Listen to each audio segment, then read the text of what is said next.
Hi there, my name is Oliver. Tonight I will be reading chapters 9 and 10 of The Star's My Destination by Alfred Bester. In this latest installment, we rejoin Gully Foyle, now with his new identity of Geoffrey Foyle, and Robin Wednesbury as they search for information about the crew of the starship Vorga and Robin's family. Now, on to the story. Chapter 9. On New Year's Eve, Geoffrey Foyle of Ceres made his onslaught on society. He appeared first in Canberra at the Government House Ball, half an hour before midnight. This was a highly formal affair, bursting with color and pageantry, for it was the custom at formals for society to wear the evening dress that had been fashionable the year its clan was founded or its trademark patented. Thus, the Morses, telephone and telegraph, wore 19th century frock coats, and their women wore Victorian hoop skirts. The Skodas, powder and guns, harked back to the late 18th century, wearing Regency tights and crinolines. The daring Peenmuns, rockets and reactors, dating from the 1920s, wore tuxedos, and their women unashamedly revealed legs, arms, and necks in the décolleté of antique Worth and Mainbacher gowns. Foyle of Ceres appeared in evening clothes, very modern and very black, relieved only by a white sunburst on his shoulder, the trademark of the Ceres clan. With him was Robin Wednesbury in a glittering white gown, her slender waist tight in whalebone, the bustle of the gown accentuating her long straight back and graceful step. The black and white contrast was so arresting that an orderly was sent to check the sunburst trademark in the Almanac of Peerages and Patents. He returned with the news that it was the Ceres Mining Company, organized in 2250 for the exploitation of the mineral resources of Ceres, Palos, and Vesta. The resources had never manifested themselves, and the House of Ceres had gone into eclipse, but had never become extinct. Apparently it was now being revived. Foyle, the clown? Yes, the 4 Mile Circus. Everybody's talking about him. Is that the same man? Couldn't be. He looks human. Society clustered around Foyle, curious but wary. Here they come, Foyle muttered to Robin. Relax. They want the light touch. They'll accept anything if it's amusing. Stay tuned. Are you that dreadful man with the circus, Foyle? Sure you are. Smile. I am, madam. You may touch me. Why, you actually seem proud. Are you proud of your bad taste? The problem today is to have any taste at all. The problem today is to have any taste at all. I think I'm lucky. Lucky, but dreadfully indecent. Indecent, but not dull. And dreadful, but delightful. Why aren't you cavorting now? I'm under the influence, madam. Oh dear, are you drunk? I'm Lady Shrapnel. When will you be sober again? I'm under your influence, Lady Shrapnel. You wicked young man. Charles! Charles, come here and save Foyle. I'm ruining him. That's Victor of RGA Victor. 4 Mile, is it? Delighted. What's that entourage of yours cost? Tell him the truth. 40,000, Victor. Good Lord, a week? A day. A day? What on earth do you want to spend all that money for? The truth. For notoriety, Victor. Ha! Are you serious? I told you he was wicked, Charles. Damned refreshing. Klaus, here a moment. This impudent young man is spending 40,000 a day, for notoriety, if you please. Skoda of Skoda. Good evening, Foyle. I am much interested in this revival of the name. You are perhaps a cadet descendant of the original founding board of Ceres, Inc.? Give him the truth. No, Skoda. It's a title by purchase. I bought the company. I'm an upstart. Good. Toujours de l'audace. My word, Foyle, you're frank. Told you he was impudent. Very refreshing. There's a parcel of damned upstarts about, young man, but they don't admit it. Elizabeth, come and meet 4 Mile of Ceres. 4 Mile? I've been dying to meet you. Lady Elizabeth Citron. Is it true you travel with a portable college? The light touch here. A portable high school, Lady Elizabeth. But why on earth 4 Mile? Oh, madam, it's so difficult to spend money these days. We have to find the silliest excuses. If only someone would invent a new extravagance. You ought to travel with a portable inventor, 4 Mile. I've got one. Haven't I, Robin? But he wastes his time on perpetual motion. What I need is a resident spendthrift. Would any of your clans care to lend me a younger son? Would any of us care to? There's many a clan would pay for the privilege of unloading. Isn't perpetual motion spendthrift enough for you, 4 Mile? No, it's a shocking waste of money. The whole point of extravagance is to act like a fool and feel like a fool, but enjoy it. Where's the joy in perpetual motion? Is there any extravagance in entropy? Millions for nonsense, but not 1 cent for entropy. My slogan. They laughed, and the crowd clustering around 4 Mile grew. They were delighted and amused. He was a new toy. Then it was midnight, and as the great clock tolled in the new year, the gathering prepared to jaunt with midnight around the world. Come with us to Java, 4 Mile. Regis Sheffield's giving a marvelous legal party. We're going to play Sober the Judge. Hong Kong, 4 Mile. Tokyo, 4 Mile. It's raining in Hong Kong. Come to Tokyo and bring your circus. Thank you, no. Shanghai for me. The Soviet Duomo. I promise an extravagant reward to the first one who discovers the deception of my costume. Meet you all in 2 hours. Ready, Robin? Don't jaunt. Bad manners. Walk out. Slowly. Languor is chic. Respects to the governor, to the commissioner, their ladies. Bien. Don't forget to tip the attendants. Not him, idiot. That's the lieutenant governor. All right, you made a hit. You're accepted. Now what? Now what we came to Canberra for. I thought we came for the ball. The ball, and a man named Forrest. Who's that? Ben Forrest, spaceman off the Vorga. I've got 3 leads to the man who gave the order to let me die. 3 names. A cook in Rome named Poggy, a quack in Shanghai named Orel, and this man, Forrest. This is a combined operation, society and search, understand? I understand. We've got 2 hours to rip Forrest open. Do you know the coordinates of the Aussie cannery, the company town? I don't want any part of your Vorga revenge. I'm searching for my family. This is a combined operation. Every way, he said with such detached savagery that she winced and at once jaunted. When Foyle arrived in his tent in the 4 Mile Circus on Jervis Beach, she was already changing into travel clothes. Foyle looked at her. Although he forced her to live in his tent for security reasons, he had never touched her again. Robin caught his glance, stopped changing, and waited. He shook his head. That's all finished. How interesting. You've given up rape. Get dressed, he said, controlling himself.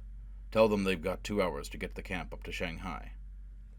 It was 12:30 when Foyle and Robin arrived at the front office of the Aussie Cannery Company Town. They applied for identification tags and were greeted by the mayor himself. Happy New Year, he caroled. Happy, happy, happy. Visiting? A pleasure to drive you around. Permit me. He bundled them into a lush helicopter and took off. Lots of visitors tonight. Ours is a friendly town. Friendliest company town in the world. The plane circled giant buildings. That's our ice palace. Swimming baths on the left. Big dome is the ski jump. Snow all year round. Tropical gardens under that glass roof. Palms, parrots, orchids, fruit. There's our market, theatre.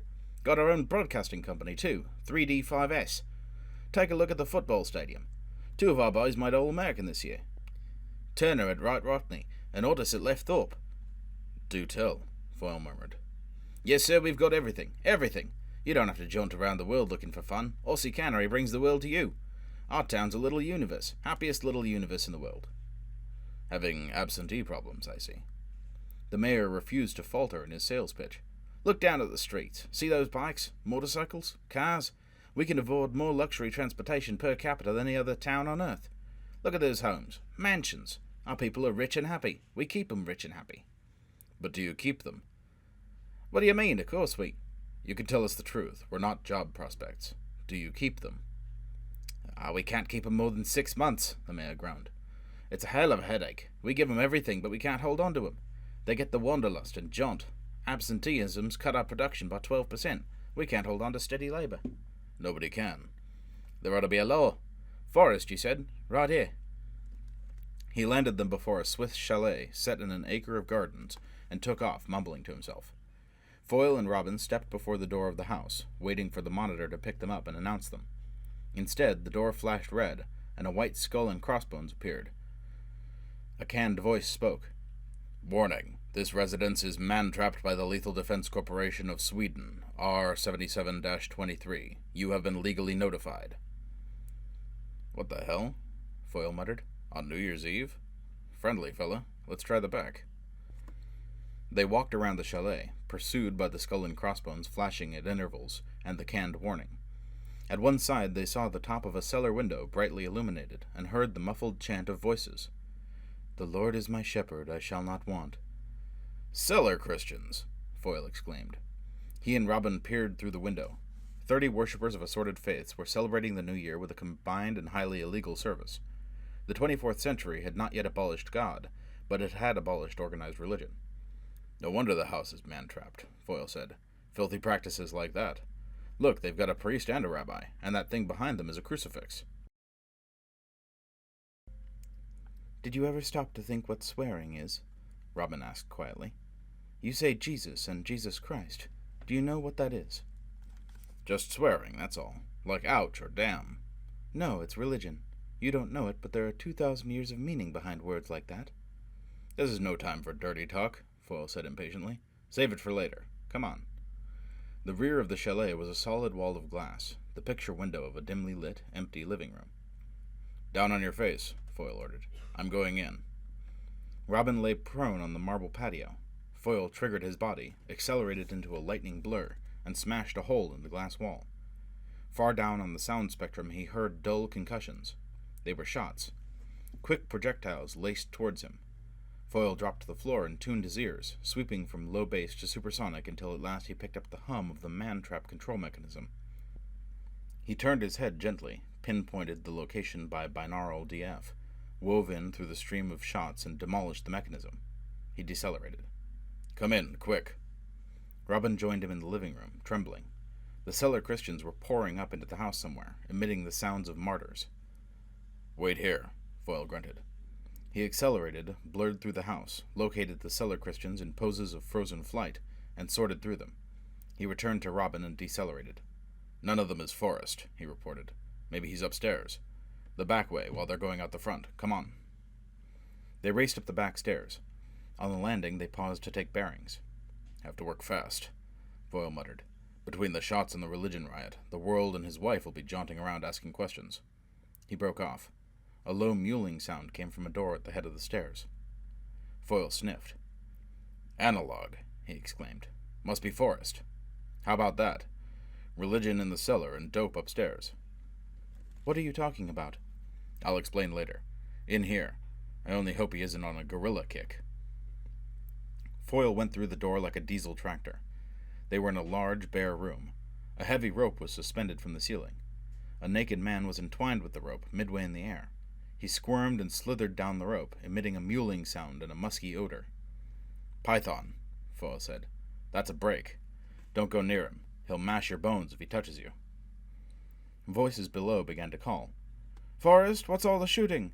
Happy New Year, Forrest. Where in the hell's the celebration?" "Here they come," Foyle grunted. "Have to jaunt him out of here. Meet you back at the beach. Go." He whipped a knife out of his pocket, cut the rope, swung the squirming man to his back, and jaunted. Robin was on the empty Jervis beach a moment before him. Foyle arrived with the squirming man oozing over his neck and shoulders like a python, crushing him in a terrifying embrace. The red stigmata suddenly burst out on Foyle's face. "Sinbad," he said in a strangled voice. "Old man of the sea. Quick, girl. Right pockets. 3 over, 2 down. Sting ampule. Let him have it anywhere." His voice was choked off. Robin opened the pocket, found a packet of glass beads, and took them out. Each bead had a bee-sting end. She thrust the sting of an ampule into the writhing man's neck. He collapsed. Foyle shook him off and arose from the sand. "Christ," he muttered, massaging his throat. He took a deep breath. "Blood and bowels. Control," he said, resuming his air of detached calm. The scarlet tattooing faded from his face. "What was all that horror?" Robin asked. "Analog. Psychiatric dope for psychotics. Illegal. A twitch has to release himself somehow, revert back to the primitive. He identifies with a particular kind of animal. Gorilla, grizzly, brood bull, wolf.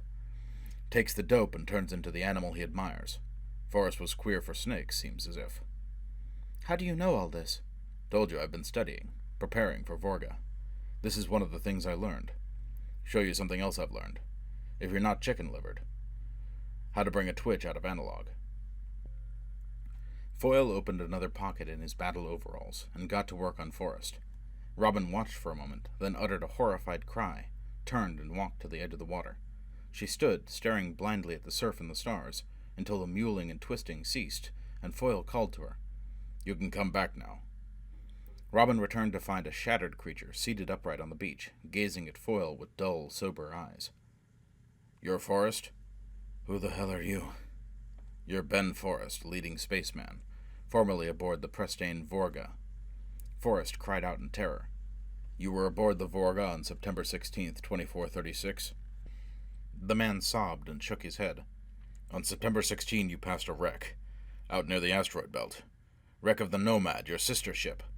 She signaled for help. Vorga passed her by, left her to drift and die. Why did Vorga pass her by?"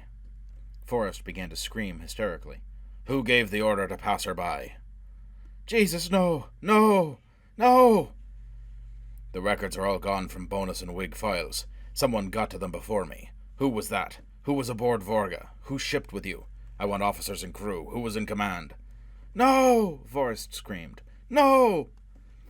Foyle held a sheaf of banknotes before the hysterical man's face. "I'll pay for the information. 50,000. Analog for the rest of your life. Who gave the order to let me die, Forrest? Who?" The man smote the banknotes from Foyle's hand, leapt up and ran down the beach. Foyle tackled him at the edge of the surf. Forrest fell headlong, his face in the water. Foyle held him there. "Who commanded Vorga, Forrest? Who gave the order?"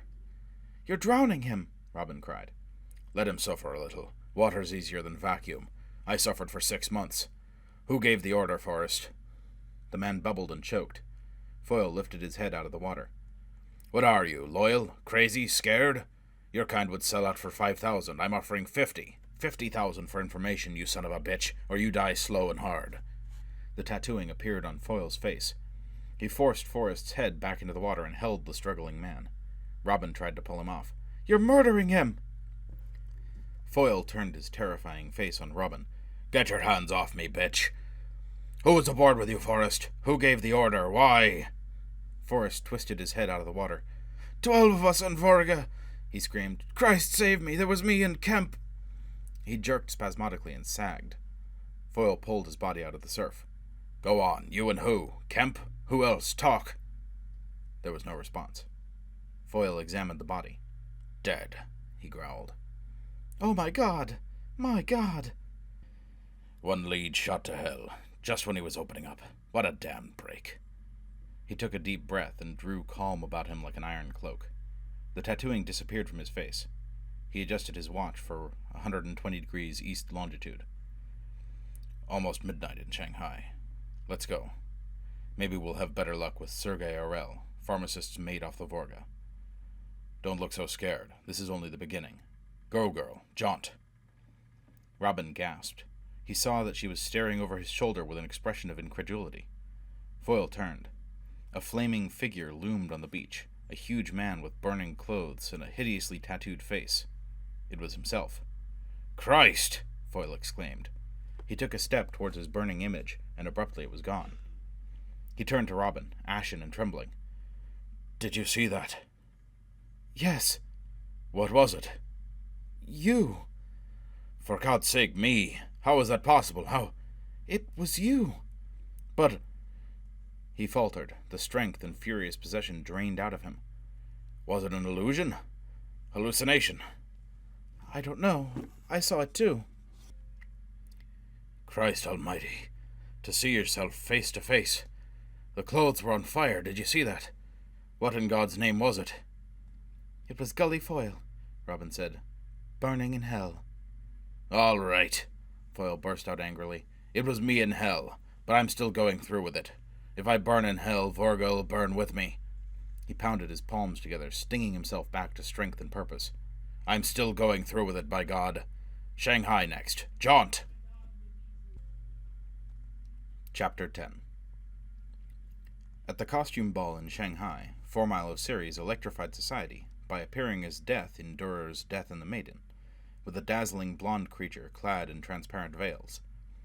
A Victorian society which stifled its women in purdah, and which regarded the 1920 gowns of the Pienmund clan as excessively daring, was shocked, despite the fact that Robin Wednesbury was chaperoning the pair. But when Foyle revealed that the female was a magnificent android, there was an instant reversal of opinion in his favor. Society was delighted with the deception. The naked body, shameful in humans, was merely a sexless curiosity in androids. At midnight, Foyle auctioned off the android to the gentleman of the ball. "The money to go to charity, Foyle?" "Certainly not. You know my slogan, not 1 cent for entropy. Do I hear 100 credits for this expensive and lovely creature? 100, gentlemen? She's all beauty and highly adaptable. 2? Thank you. 3.5? Thank you. I'm bid 5? 8? Thank you. Any more bids for this remarkable product of the resident genius of the 4-Mile Circus? She walks, she talks, she adapts. She's been conditioned to respond to the highest bidder. 9? Do I hear any more bids? Are you all done? Are you all through? Sold to Lord Yale for 900 credits." Tumultuous applause and appalled ciphering. "An android like that must have cost 90,000. How can he afford it?" "Will you turn the money over to the android, Lord Yale? She will respond suitably. Until we meet again in Rome, ladies and gentlemen. The Borghese Palace at midnight. Happy New Year." Foyle had already departed when Lord Yale discovered, to the delight of himself and the other bachelors, that a double deception had been perpetrated. The android was, in fact, a living human creature, all beauty and highly adaptable. She responded magnificently to 900 credits. The trick was the smoking room story of the year. The stags waited eagerly to congratulate Foyle. But Foyle and Robin Wednesbury were passing under a sign that read, "Double your jaunting or double your money back," in 7 languages, and entering the emporium of Dr. Sergei Orel, celestial enlarger of cranial capabilities. The waiting room was decorated with lurid brain charts demonstrating how Dr. Orel poulticed, cupped, balsamed, and electrolyzed the brain into doubling its capacity or doubling your money back. He also doubled your memory with antifebrile purgatives, magnified your morals with tonic roborants, and adjusted all anguished psyches with Orel's eupilautic vulnerary. The waiting room was empty. Foyle opened a door at a venture. He and Robin had a glimpse of a long hospital ward. Foyle grunted in disgust. A snow joint. Might have known he'd be running a dive for sickheads, too.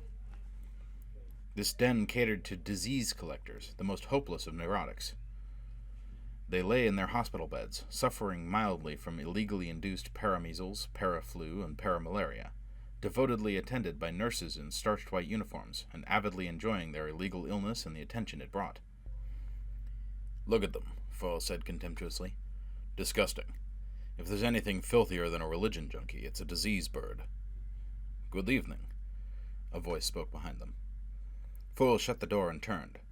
Dr. Sergei Orel bowed.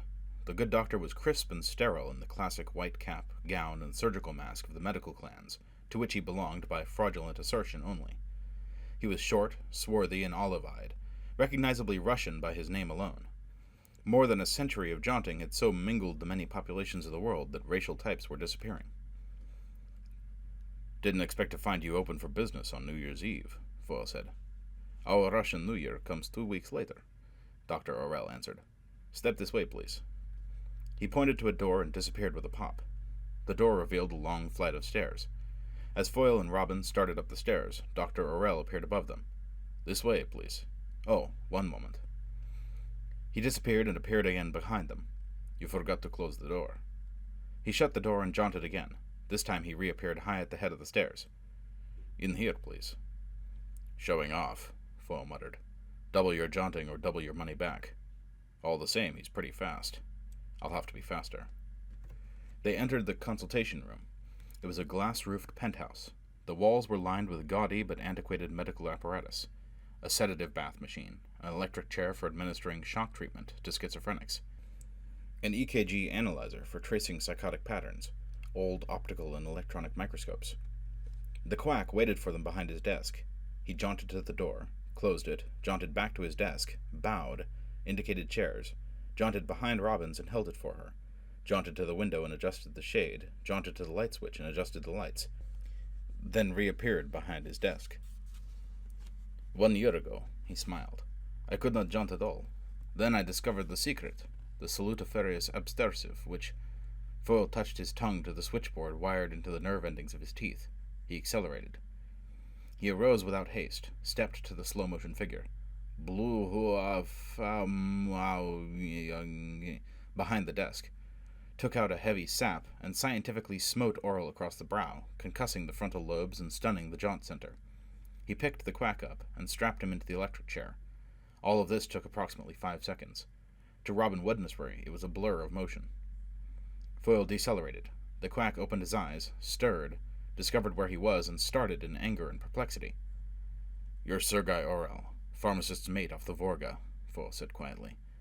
"You were aboard the Vorga on September 16th, 2436. The anger and perplexity turned to terror. "On September 16, you passed a wreck, out near the asteroid belt. It was the wreck of the Nomad. She signaled for help and Vorga passed her by. You left her to drift and die. Why?" Aurel rolled his eyes but did not answer. "Who gave the order to pass me by? Who was willing to let me rot and die?" Aurel began to gibber. "Who was aboard Vorga? Who shipped with you? Who was in command? I'm going to get an answer. Don't think I'm not." Foyle said with calm ferocity, "I'll buy it or tear it out of you. Why was I left to die? Who told you to let me die?" Aurel screamed. "I can't talk about... Wait, I'll tell..." He sagged. Foyle examined the body. "Dead," he muttered. "Just when he was ready to talk. Just like Forrest." "Murdered?" "No, I never touched him. It was suicide." Foyle cackled without humor. "You're insane." "No, amused. I didn't kill them. I forced them to kill themselves." "What nonsense is this?" "They've been given sympathetic blocks. You know about SBs, girl? Intelligence uses them for espionage agents. Take a certain body of information you don't want told. Link it with the sympathetic nervous system that controls automatic respiration and heartbeat. As soon as the subject tries to reveal that information, the block comes down. The heart and lungs stop. The man dies and your secret's kept. An agent doesn't have to worry about killing himself to avoid torture. It's been done for him." "It was done to these men?" "Obviously." "But why?" "How do I know? Refugee running isn't the answer. Vorga must have been operating worse rackets than that to take this precaution. But we've got a problem. Our last lead is Poggi in Rome. Angelo Poggi, chef's assistant of the Vorga. How are we going to get information out of him without..." He broke off. His image stood before him, silent, ominous, face burning blood red, clothes flaming. Foyle was paralyzed. He took a breath and spoke in a shaking voice. "Who are you? What do you..." The image disappeared. Foyle turned to Robin, moistening his lips. "Did you see it?" Her expression answered him. "Was it real?" She pointed to Sergei Aurel's desk, alongside which the image had stood. Papers on the desk had caught fire and were burning briskly. Foyle backed away, still frightened and bewildered. He passed a hand across his face. It came away wet. Robin rushed to the desk and tried to beat out the flames. She picked up wads of paper and letters and slammed helplessly. Foyle did not move. "I can't stop it," she gasped at last. "We've got to get out of here." Foyle nodded, then pulled himself together with power and resolution. "Rome," he croaked. "We jaunt to Rome. There's got to be some explanation for this. I'll find it, by God. And in the meantime, I'm not quitting. Rome. Go, girl. Jaunt." Since the Middle Ages, the Spanish Stairs have been the center of corruption in Rome. Rising from the Piazza di Spagna to the gardens of the Villa Borghese in a broad, long sweep, the Spanish Stairs are, have been, and always will be swarming with vice. Pimps lounge on the stairs, alongside whores and every other kind of pervert. Insolent and arrogant, they display themselves and jeer at the respectables who sometimes pass. The Spanish Stairs were destroyed in the fission wars of the late 20th century. They were rebuilt and destroyed again in the War of the World Restoration in the 21st century. Once more they were rebuilt, and this time covered over with a blast-proof crystal, turning the stairs into a stepped galleria. The dome of the galleria cut off the view from the death chamber in Keats' house. No longer would visitors peep through the narrow window and see the last sight that met the dying poet's eyes. Now they saw the smoky dome of the Spanish Stairs, and through it the distorted figures of corruption below. The galleria of the stairs was illuminated at night, and this New Year's Eve was chaotic. For 1,000 years, Rome had welcomed New Year's with a bombardment. Firecrackers, rockets, torpedoes, gunshots, bottles, shoes, old pots and pans. For months, Romans saved junk to be hurled out of top-floor windows when midnight strikes. The roar of fireworks inside the stairs, and the clatter of debris clashing on the Galleria roof were deafening as Foyle and Robin Wednesbury climbed down from the carnival in the Borgia's palace. They were still in costume. Foyle in the livid crimson and black tights and doublet of Cesare Borgia, Robin wearing the silver-encrusted gown of Lucrezia Borgia. They wore grotesque velvet masks. The contrast between their Renaissance costumes and the modern clothes around them brought forth jeers and catcalls. Even the lobos who frequented the Spanish stairs, the unfortunate habitual criminals who had had a quarter of their brains burned out by prefrontal lobotomy, were aroused from their dreary apathy to stare. The mob seethed around the couple as they descended the Galleria.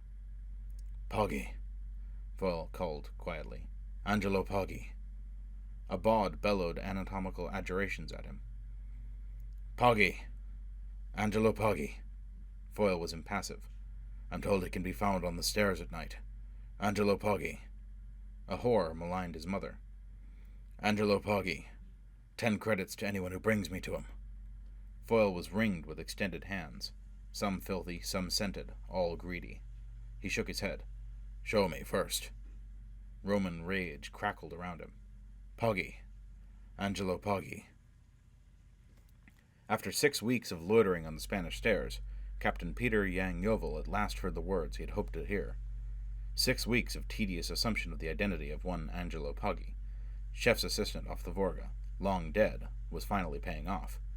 It had been a gamble, first risked when intelligence had brought the news to Captain Yang Yovel that someone was making cautious inquiries about the crew of the press-stained Vorga, and paying heavily for information. "It's a long shot," Yang Yovel had said, "but Gully Foyle, AS 128-127-006, did make that lunatic attempt to blow up Vorga, and 20 pounds of pyre is worth a long shot." Now he waddled up the stairs toward the man in the Renaissance costume and mask. He had put on 40 pounds weight with glandular shots. He had darkened his complexion with diet manipulation. His features, never an oriental cast but cut more along the hawk-like lines of the ancient American Indian, easily fell into an unreliable pattern with a little muscular control. The intelligence man waddled up the Spanish stairs, a gross cook with a larcenous countenance. He extended a package of soiled envelopes toward Foyle. "Filthy picture, signore. Cellar Christians, kneeling, praying, singing, psalms, kissing cross, very naughty, very smutty, signore. Entertain your friends, excite the ladies." "No," Foyle brushed the pornography aside. "I'm looking for Angelo Poggy." Yang Yovel signaled microscopically. His crew on the stairs began photographing and reviewing the interview without ceasing its pimping and whoring. The secret speech of the intelligence tongue of the inner planet's armed forces wig-wagged around Foyle and Robin in a hail of tiny ticks, sniffs, gestures, attitudes, and motions. It was the ancient Chinese sign language of eyelids, eyebrows, fingertips, and infinitesimal body motions. "Signore," Yang Yovel wheezed.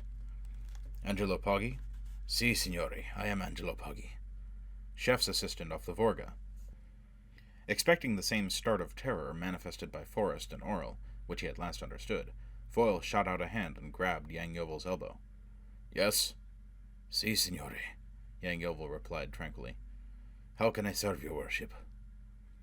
"Maybe this one can come through," Foyle murmured to Robin. "He's not scared. Maybe he knows a way around the block." "I want information from you, Poggy." "Of what nature, signore, and at what price?" "I want to buy all you've got. Anything you've got. Name your price." "But, signore, I am a man full of years and experience. I am not to be bought in wholesale lots. I must be paid item by item. Make your selection, and I will name the price. What do you want?" "You were aboard Vorga on September 16th, 2436. The cost of that item is 10 credits. Foyle smiled mirthlessly and paid. "I was, signore. I want to know about a ship you passed out near the asteroid belt. The wreck of the Nomad. You passed her on September 16th. Nomad signaled for help and Vorga passed her by. Who gave that order?" "Ah, signore." "Who gave you that order and why?" "Why do you ask, signore?" "Never mind why I ask. Name the price and talk."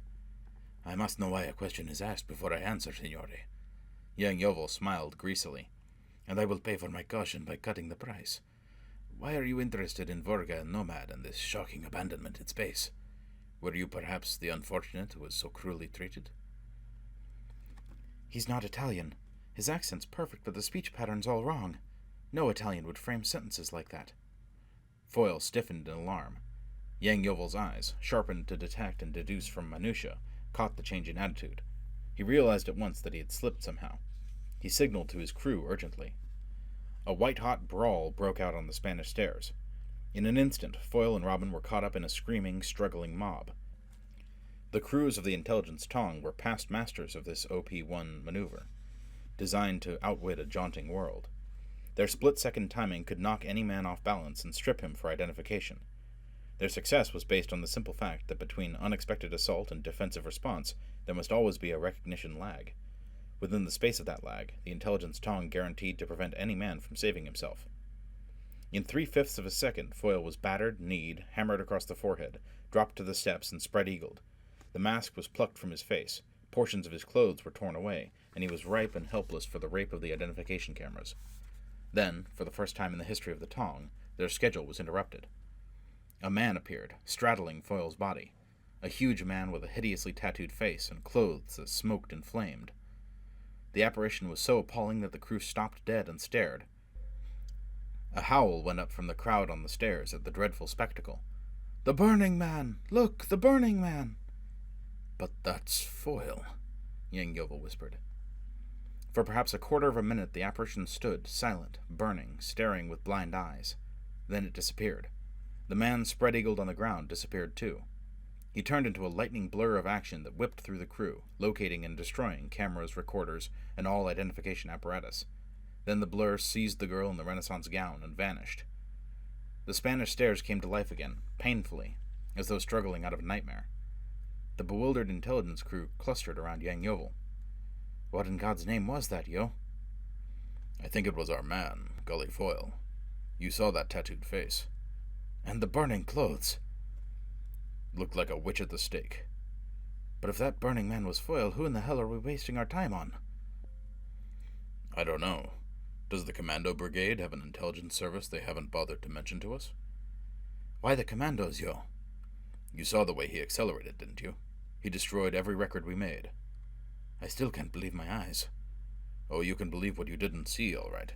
That was top-secret commando technique. They take their men apart and rewire and re-gear them. I'll have to check with Mars HQ and find out whether Commando Brigade's running a parallel investigation." "Does the Army tell the Navy?" "They'll tell intelligence," Yang Yovel said angrily. "This case is critical enough without jurisdictional hassles. And another thing, there was no need to manhandle that girl in the maneuver. It was undisciplined and unnecessary." Yang Yovel paused, for once unaware of the significant glances passing around him. "I must find out who she is," he added dreamily. "If she's been re-geared too, it'll be real interesting, Yo," a bland voice, markedly devoid of implication, said. "Boy meets commando." Yang Yovel flushed. "All right," he blurted. "I'm transparent."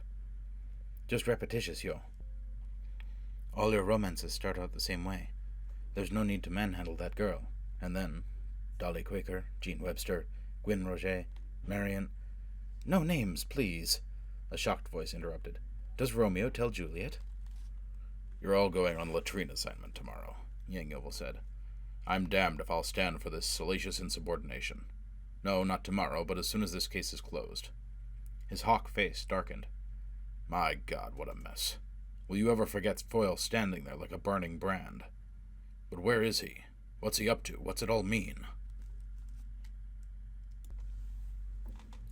And that brings us to the end of Chapter 10. The story keeps offering more questions and fewer answers with every chapter, which is one of the reasons it's one of my favorites. Who or what is the Burning Man? Why does it look like Foyle? Who put the mental blocks in the crew of Vorga, and what were they guarding? Is it Pyre? The bullion? Or perhaps it's something even more serious than that? Thank you all for listening. I hope you enjoyed this installment. I look forward to producing more of them soon. Have a good night.